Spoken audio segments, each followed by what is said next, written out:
Sir John सॉलमंस, जो कि New Zealand के एक प्रोमिनेंट लीगल एक्सपोनेंट थे, उन्होंने अपनी बुक थियरी ऑफ लॉ में लॉ को डिफाइन किया है। That is, law is a recognized set of rules applied by the state in the administration of the justice. That means law को हम define कर सकते हैं एक ऐसे कलेक्शन ऑफ रूल्स जो कि गवर्नमेंट द्वारा बनाए जाते हैं, लॉ इन्फोर्स किए जाते हैं। यूजुअली लॉ को वायलेट करने पर पनिशमेंट्स या फिर फाइन देना पड़ता है। जैसे कि आपने न्यूज़ में देखा होगा, ट्रैफिक रूल्स वायलेट करने पर बेंगलोर पुलिस ने 42,000 का फाइन एक स्कूटर वाले पर लगाया था। लास्ट वीडियो में हमने एथिक्स को भी डिफाइन किया था। That is, ethics is a set of principles which guide the behaviour of humans and society. आज हम एथिक्स एंड लॉ के कंपैरिजन एंड डिफरेंसेस को भी देखेंगे।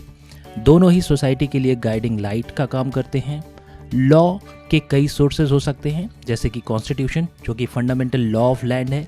फॉर एग्जांपल, आर्टिकल 14 जो कि प्रोवाइड करता है equality before law and equal protection of law, act करता है as a source of constitutional law for the citizens of India. इसी तरह various codes like Indian penal code, criminal procedure codes etcetera भी law के sources हैं।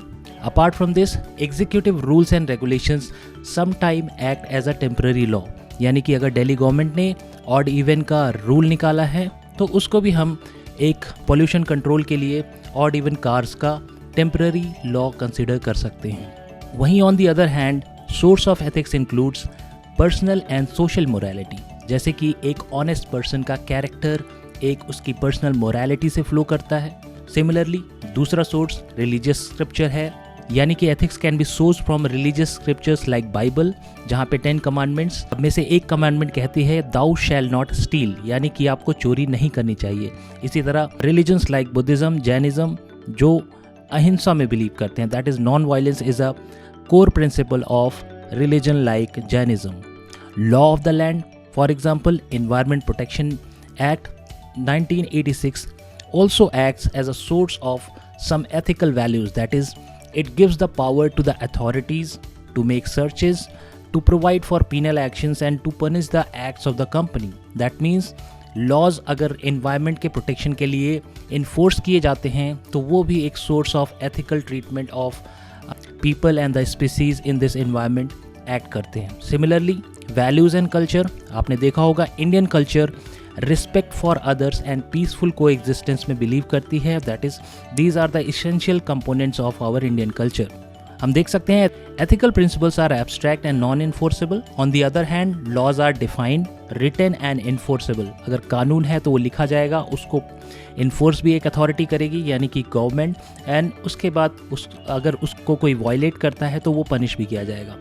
अब हम देखेंगे role of ethics in formulating laws, जो कि 2020 एग्जाम में भी पूछा गया था कि how ethics helps in formulating the laws. It is ethical to conserve the environment, इसीलिए दिल्ली एनसीआर रीजन में सीएनजी बेस्ड पब्लिक ट्रांसपोर्ट को भी लॉ द्वारा सैंक्शन किया गया है।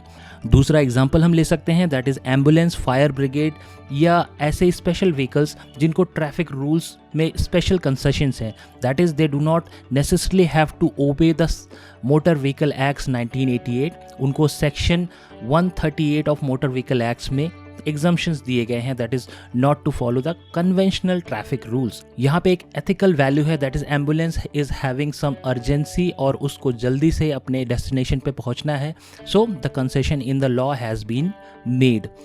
Convention on international trade in endangered species, जिसे कि वॉशिंगटन कन्वेंशन भी कहा जाता है, एक लीगली बाइंडिंग ट्रीटी है जो 1975 में इन्फोर्स की गई थी और एथिकल ट्रीटमेंट ऑफ प्लांट्स और एनिमल्स से ये ट्रीटी रिलेट करती है।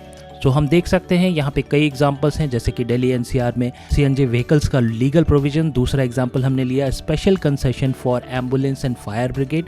तीसरा एग्जांपल हमने लिया इंटरनेशनल लॉज में convention on international trade in endangered species, या फिर वॉशिंगटन कन्वेंशन जो कि प्रोवाइड करता है ethical treatment of plant and animal species. That is in the word of A V Dicey, हम कह सकते हैं law is the reflection of public opinion. Public को जो मॉरल लगता है, जो एथिकल लगता है, वो लॉज में रिफ्लेक्ट होना चाहिए। इसी तरह as per Aristotle, laws are inherent in nature and they are universal. That is, laws एक यूनिवर्सल एथिकल मॉरल प्रिंसिपल को डिफाइन करने चाहिए। फाइनली हम कह सकते हैं कि laws should be ethical enactment of the society, यानी कि जो भी हमें राइट लगता है, जो भी हमें वर्चुअस लगता है, हमारे लॉज में वो रिफ्लेक्ट होना चाहिए। I will discuss all these 100+ definitions which are extremely relevant for your ethics examination. You can watch these in the ethics definition playlist. Stay tuned for more such informative videos on Prudence IAS. Thank you.